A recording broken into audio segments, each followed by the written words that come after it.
मुंबई आतंकी हमले से पहले उत्तर से दक्षिण तक गया था तहव्वुर राणा। अब इन यात्राओं के उद्देश्य का लगाया जाएगा पता। 26/11 मुंबई आतंकी हमलों के आरोपित तहव्वुर हुसैन राणा ने हमले से पहले अपनी पत्नी के साथ उत्तर से लेकर दक्षिण भारत में कुछ जगहों का दौरा किया था। अमेरिका से राणा के संभावित प्रत्यर्पण के बाद वह 2008 में की गई अपनी इन यात्राओं के बारे में अहम जानकारी दे सकता है।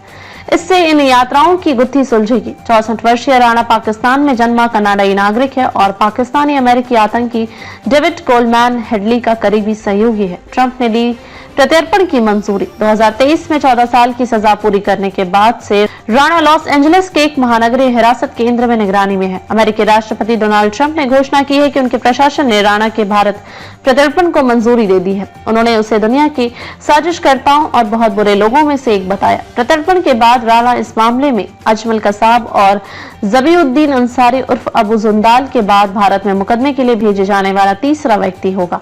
हमले में शामिल एकमात्र जीवित पाकिस्तानी आतंकवादी कसाब को नवंबर 2012 में पुणे की यरवदा जेल में फांसी दी गई थी।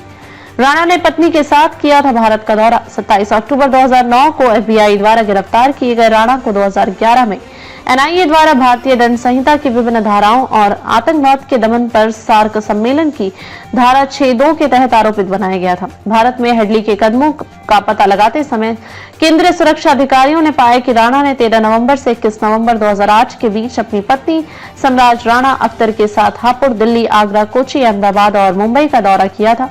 राणा ने एग्रीमेंट लॉ सेंटर से बिजनेस स्पॉन्सर लेटर और कुक काउंटी से संपत्ति कर भुगतान नोटिस को अपने पते के प्रमाण के रूप में प्रस्तुत किया था। अब इन यात्राओं के उद्देश्य के बारे में जाना जाएगा।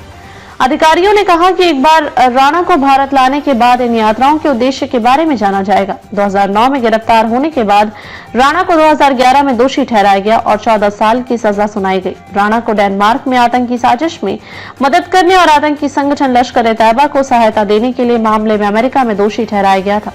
मुकदमे के सबूतों में रिकॉर्ड की गई बातचीत भी शामिल थी। इसमें सितंबर 2009 की वह बातचीत भी शामिल थी जब हेडली और राणा ने पाकिस्तानी आतंकी इलियास कश्मीरी के मारे जाने की रिपोर्ट के बारे में बात की थी।